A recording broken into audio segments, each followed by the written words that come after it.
Larissa. Hey! Introduce yourself. My name is Larissa Ambachtsheer. I'm 28 years old and working and living in The Hague in the Netherlands. I call myself a visual artist with a green heart because I'm interested in consciousness, awareness about nature and animals, and a minimalistic lifestyle. So I was curious, how did you start your career and how has it developed into your recent work? Okay, so 5 years ago I graduated from the Royal Academy of Arts in The Hague.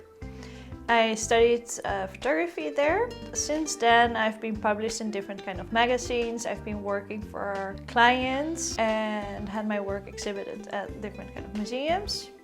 There were two specific ones that I want to highlight because it was very special for me. And that was one exhibition that I did together with Villa Mondriaan. It was a group show and we were all asked to make work that was inspired on one work of Mondriaan. So I chose this beautiful sketch made by hand, and from there on I let my imagination go. The other one that was very special to me was a collaboration that I did together with Foam. They have this foam editions. They pick one artist or photographer that they produce 2 photographs of that they're selling from the museum. So what I came up with, I brought my canvas and started painting there. So it was kind of a live session, me working on one of my new backgrounds. Most of the times there are only photographers there who photograph. I think it's nice that there is this kind of balance and that people are trying to put it kind of in a box and I'm trying to be not in that box. So how do you get inspired? During my studies, I did an exchange in Finland. I started to focus on my eating habits and like what was so different from home because it's most of the times very dark. So you want to eat constantly because you want to keep yourself warm. You eat warm during lunch. There's actually where really my obsession with food started also. Yeah, it was kind of an obsession, but not in a bad way. It was for me a fascination.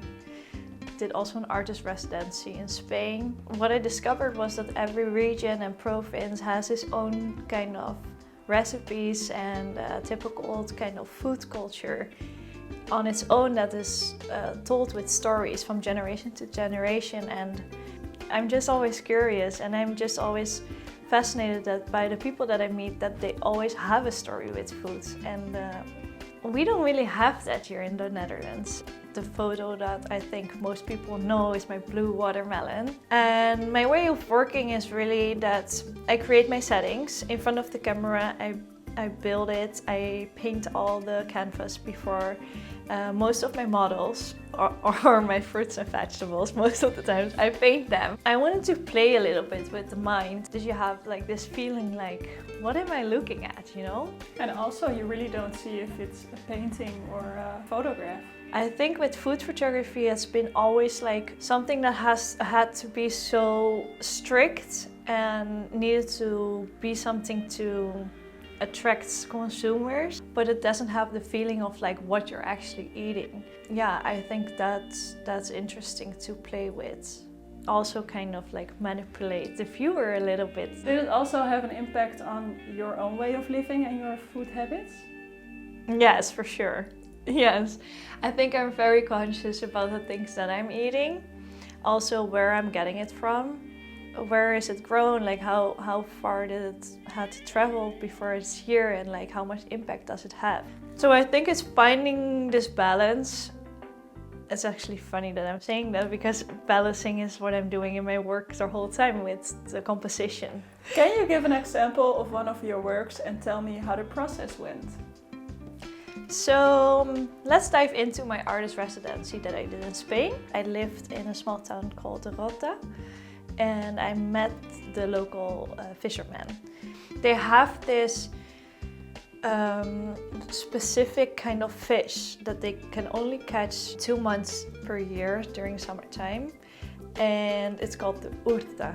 But I wasn't there during those months. The whole time that I went to the fishermen, like, oh, did you catch already one? And then they were like, no, I'm sorry, not yet. It continued my whole time, like, being there. The day before the exhibition, the opening there, they catch 2 small urtas in the heat of the sun, on the streets, in this town. I created my backgrounds. I took all these kind of different products that they make the dish with and balanced it. In the end, it was very special because the exhibition was on top of a local market there. All the people that I met there, like the locals that were so close to me at that point, and they saw it and they were like, well, thank you for portraying this. Yeah, it was very special. Yeah, you really captured their tradition. Yeah. What are your dreams for the future? I have a few specific cultures that I really want to dive into, which are very exciting for me. To make it more specific, I would like to have a solo exhibition in a museum and in the gallery that I'm represented by, setting goals. When I was younger, they told me always, a dream is a goal with a deadline. So, let's go.